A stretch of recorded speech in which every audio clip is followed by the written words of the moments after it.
Procrastination is not a flaw. Learn the science of activation energy and practical ways to lower friction, start small, and get moving. Procrastination isn't a character flaw, and it isn't solved by waiting for a magical burst of motivation. More often, it's a friction problem. If the first step feels too big, too vague, or too emotionally loaded, the brain looks for relief now and pushes the task to later. The good news is that procrastination can often be addressed once you understand the science of activation energy and learn how to lower the barrier to starting.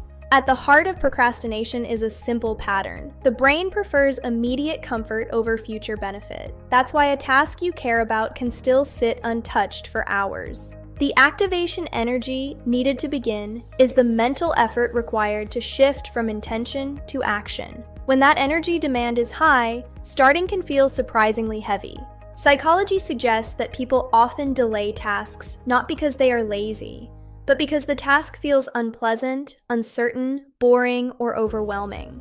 The moment of initiation is often the hardest part. Once motion begins, however, the task may start to feel more manageable.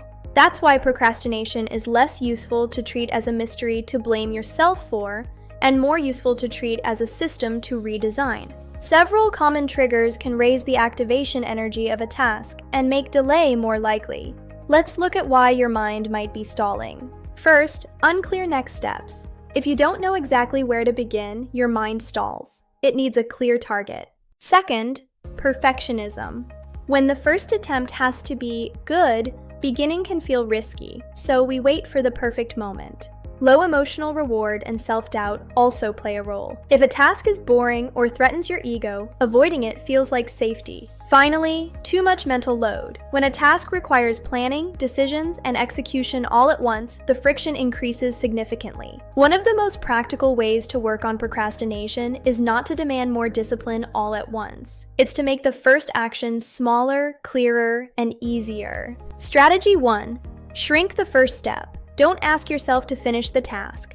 Ask yourself to begin it. Open the document. Put on the shoes. The aim is to reduce the task to its minimum viable action, the smallest possible move that gets momentum going. Just one sentence. Just one email. Strategy 2. Remove decision fatigue. If a task requires too many choices before you start, simplify the setup the night before. For example, keep a dedicated notebook for one project or create a repeatable checklist. The fewer decisions you face, the less energy you need to start. Strategy 3. Make the environment do some of the work. Habits often become easier when the surroundings support them. Put the book on your pillow if you want to read. Leave the laptop on the desk. Environment design lowers friction before willpower is even tested. Strategy 4. Use time limits instead of mood checks. A common trap is waiting until you feel ready, but readiness follows action. Try saying, "I'll do this for 10 minutes."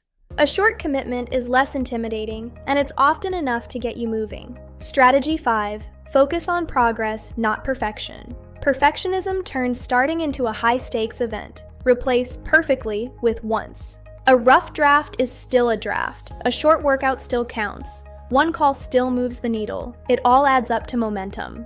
The science matters because it changes the strategy. If procrastination were purely a moral failure, shame might seem like a solution. But it isn't. Since it's tied to activation energy, a more useful response is to lower friction and build a bridge to action. This approach is more compassionate. Once you identify what's driving your delay, fear, boredom, or overwhelm, you can intervene with something practical instead of simply pushing harder. How can you stop procrastinating without relying on motivation? Motivation is unreliable. It fluctuates with mood and stress. A better question is, what can I make easier right now? Try this. Name the task, identify the first physical step, reduce it until it feels almost too easy, and start for just 2 to 10 minutes. This method is especially useful for tasks that feel emotionally heavy. Once you've started, the task often loses its intimidating power. If a task still feels too big, break it into layers. Instead of finish project, think open the file, read the brief, list 3 points. Each layer lowers the barrier. It also helps to separate planning from doing. Blending them can create unnecessary pressure. Give each its own time block. Long-term change usually comes from systems, not guilt. If you repeatedly procrastinate, look for patterns in your behavior. Do you avoid tasks that are vague? Do you stall when the reward is delayed? Once you know the pattern, you can design a system around it. Schedule difficult work at your highest energy time. Create a start ritual that signals your brain it's time to work. These strategies make effort more usable. Procrastination may be common, but it is not fixed. With conscious effort and an understanding of activation energy, you can make starting easier. Try one tiny action right now and then build from there. You've got this.